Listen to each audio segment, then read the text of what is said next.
So we're going to do a little bit of pruning on climbing roses today, and climbing roses are a little bit different to the hybrid tea where we're just pruning them back to 4 to 6 inches and an outward facing sort of goblet shape. What we're doing here, you can see that there is quite a few flowers that have fruited. You've got the hips left behind, and the hips have just gone over, so now the winter colour is gone and we can prune them back because they don't tend to flower quite as well once they've flowered once, so they're going to be cut back.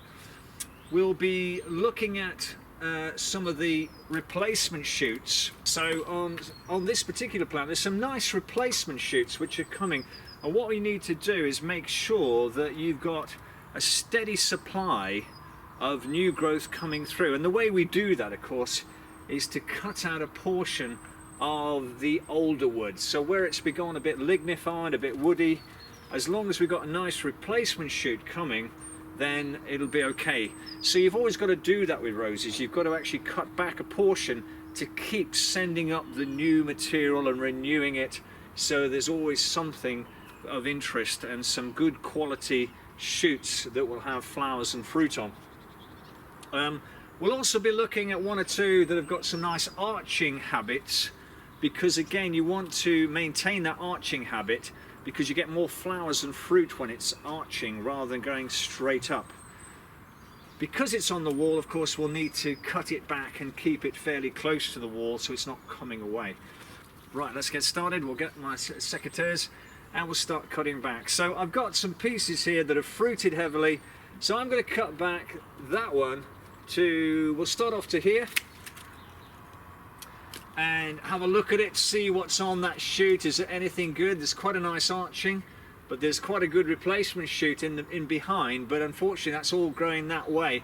So I'm going to leave that one for a while. I'm going to take this one off and I'm just going to put the material all together. This one's coming away from the front, so I'm going to cut that back to about 2 or 3 buds there. You could, if you wanted to, just take out all the dead, dying, diseased wood first, damaged, anything like that. You could actually do that first. Anything that's really particularly bad that's been rubbing, that's another approach. But what I'm going to do here, I'm just going to start by removing all these small spindly ones, and I want to leave behind some nice good quality shoots.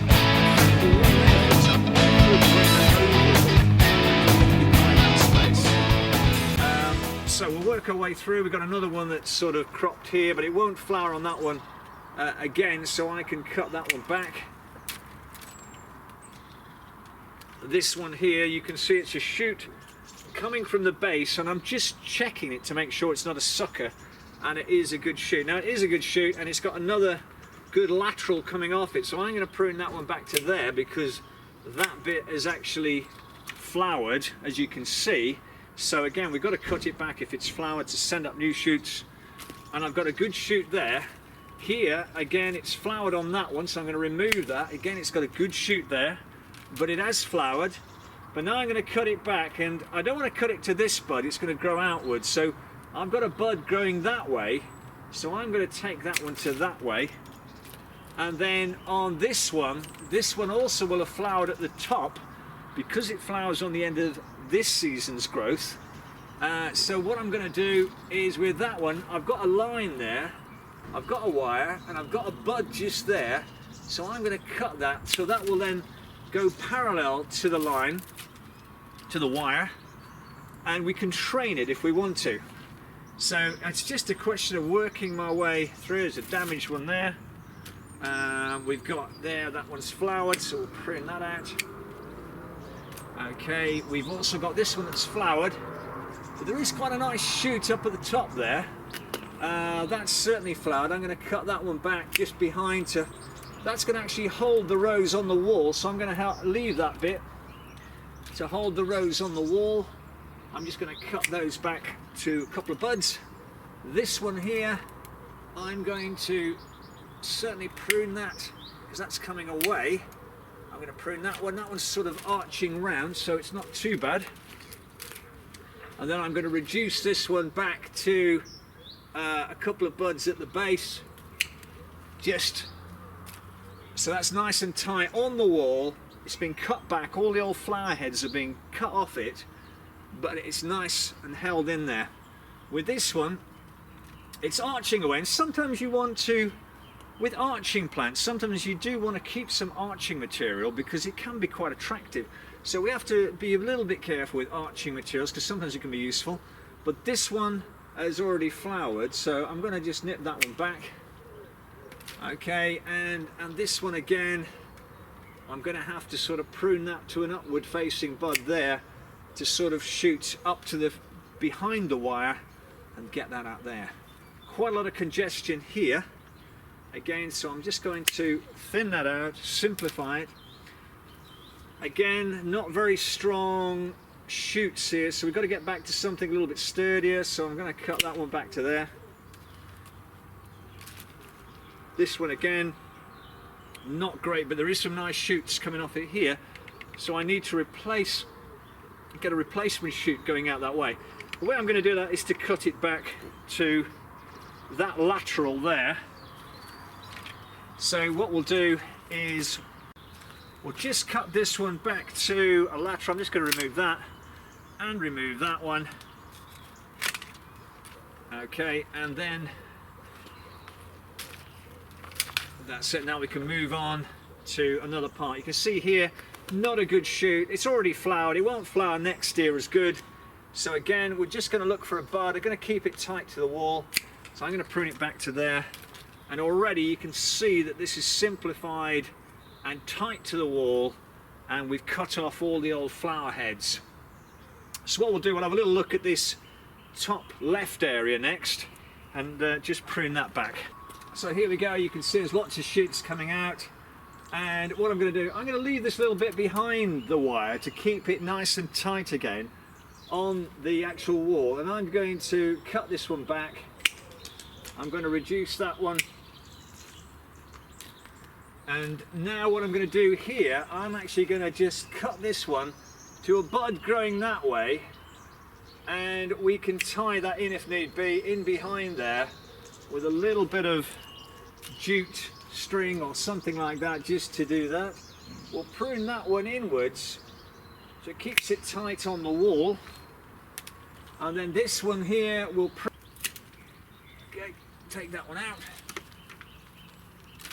And then what we'll do is we'll take this one, take it back, try and get it to a bud that is going to grow one way or another, one to the left or to the right. This one I want to keep this one, and I'm going to prune that one so it carries on that way. And then on this one, it's got a thin one underneath. We'll take the thin one out. And then on the top one, I'm going to actually, because it's decaying, there's quite a lot of material there, I'm going to let it go to the left. Okay, and then that's going to shoot up. So we're pretty much done here. You can see I've got the shape, it's nice and tight against the wall. We've removed a lot of the flower heads. We've cut some material back to send up some renewal shoots, which will replace some of these old woody shoots. And once they start to form, then we can cut back some of the old woodier shoots even more.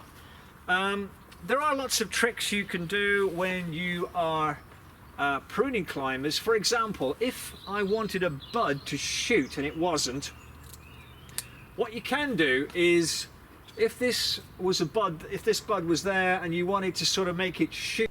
So if I wanted a bud to shoot, let's say I was forming an arch over a doorway or something really ornamental, and say this was my arch of a doorway, and I actually want that to shoot because I want to shoot to space out a fan, what I can do is just above it, you can actually just put a little nick in it, just a little nick above it. So just do that, take that out, and what that will do is stop the hormone which suppresses the side shoots from stopping it, and that will shoot into growth. So that's called nicking.